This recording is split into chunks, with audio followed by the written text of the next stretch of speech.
Assalamualaikum warahmatullahi wabarakatuh. Perkenalkan, kami dari kelompok 4, Pejuang Hukum, mata kuliah Aspek Hukum dalam Pembangunan.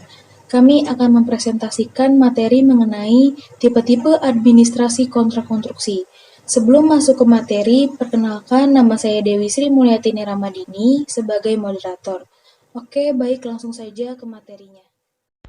Latar belakang: hukum adalah semua aturan atau norma yang harus dituruti dalam tingkah laku tindakan-tindakan dalam pergaulan hidup dengan ancaman mesti mengganti kerugian jika melanggar aturan-aturan itu akan membahayakan diri sendiri atau harta. Umpamanya, orang akan kehilangan kemerdekaannya, didenda dan sebagainya. Menurut M.H. Tirta Amijata, S.H. Hukum bangunan atau konstruksi adalah semua peraturan yang bertalian dengan pembangunan bangunan atau kegiatan konstruksi. Peraturan-peraturan yang dapat digolongkan dalam hukum bangunan atau konstruksi tersebut ada yang terletak dalam bidang hukum privat dan ada yang terletak dalam hukum publik. Oke, lanjut ke slide ketiga. Kontrak pada dasarnya adalah perjanjian, sehingga membicarakan kontrak sama dengan membahas pengertian perjanjian.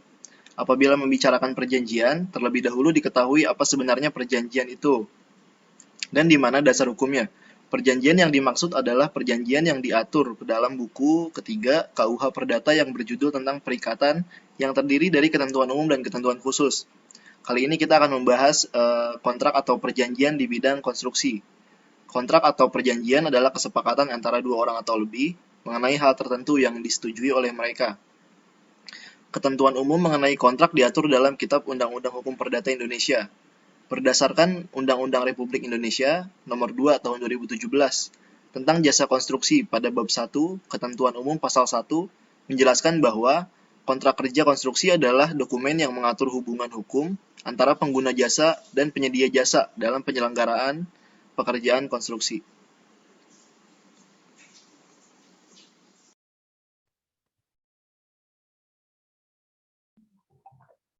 Ya, terima kasih.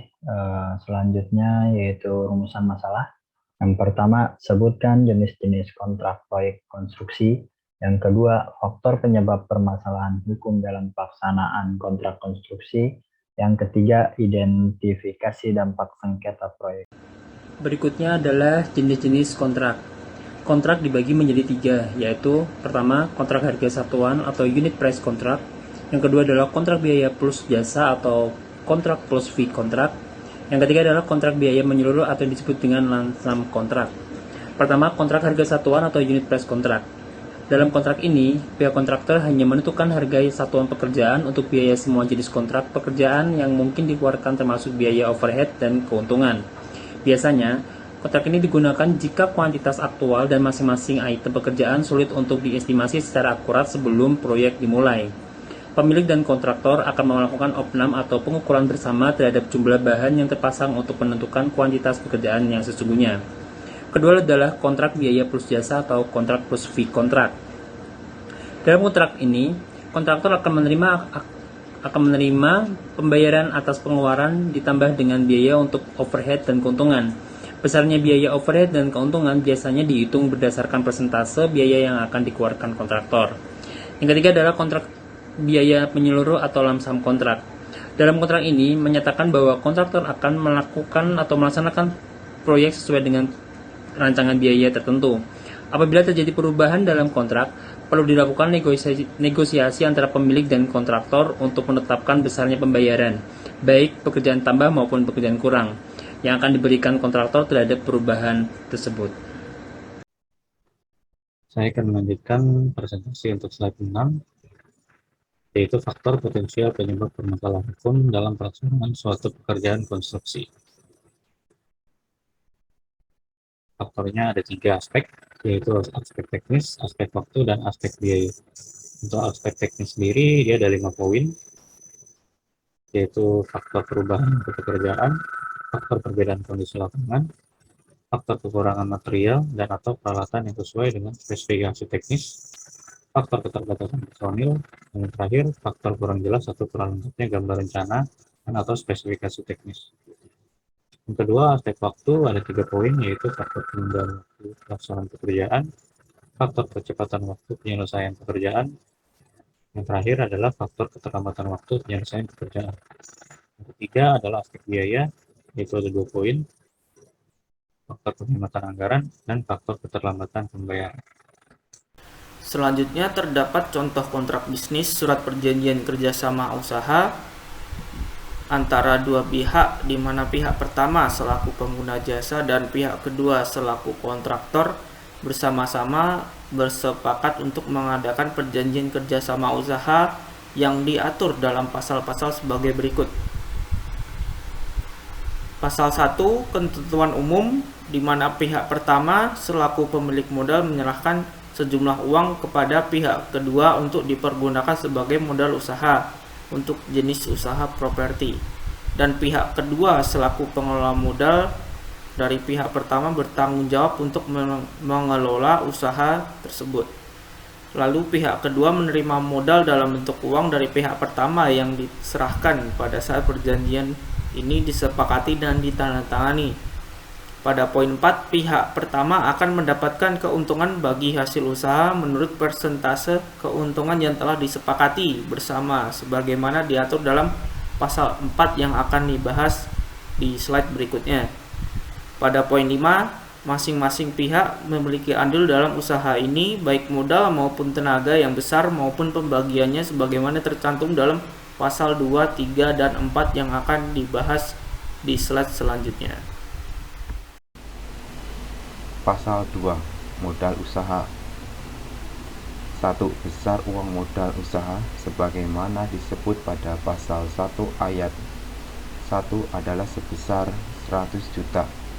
2. Modal pihak pertama tersebut diserahkan sebelum akad ini ditandatangani, yaitu pada hari Senin 11 November 2013 melalui transfer ke nomor rekening 0254632578 Bank BCA Cabang Cilegon atas nama Sylvia Tafoni.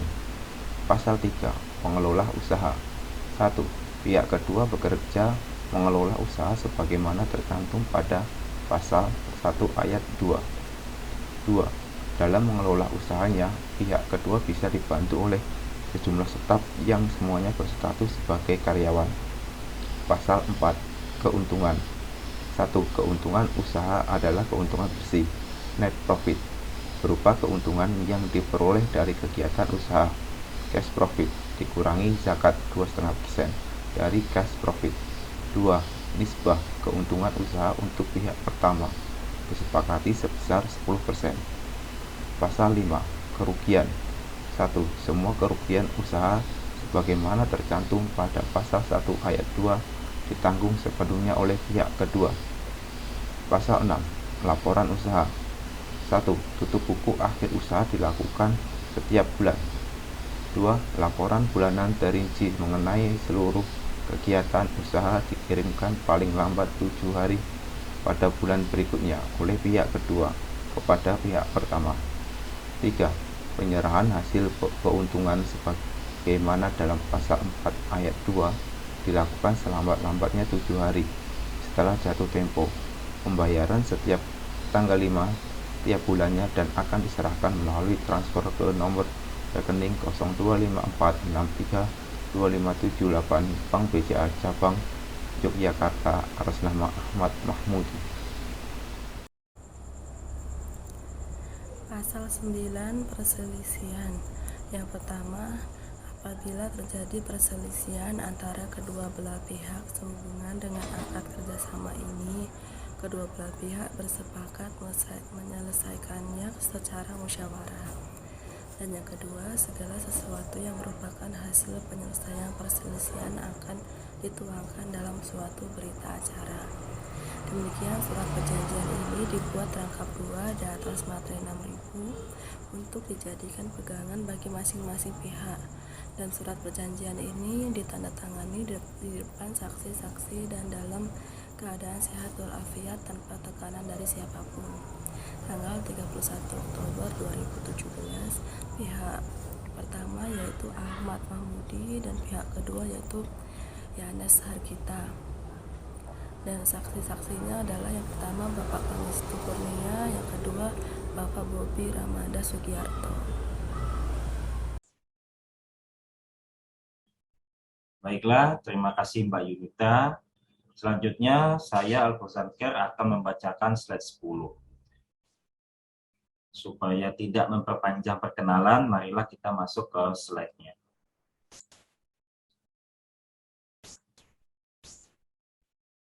Oke, pada kontrak konstruksi, pasal 9 tentang perselisihan. Poin pertama, apabila terjadi perselisihan antara kedua belah pihak sehubungan dengan akad kerjasama ini, kedua belah pihak bersepakat menyelesaikannya secara musyawarah. Poin kedua, sesuatu yang merupakan hasil penyelesaian perselisihan akan dituangkan dalam suatu berita acara. Jadi, pada pasal tentang perselisihan, dari pihak pertama dan pihak kedua bisa memodifikasi supaya bisa mengakomodir keinginan dan manfaat bagi masing-masing pihak. Itu tergantung dengan kesepakatan antara kedua pihak.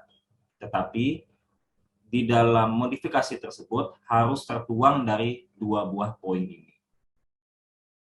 Kemudian pada saat penyelesaian surat kontrak tersebut, di paragraf terakhirnya harus berbunyi, demikian surat perjanjian ini dibuat rangkap 2, yaitu untuk pihak pertama dan pihak keduanya.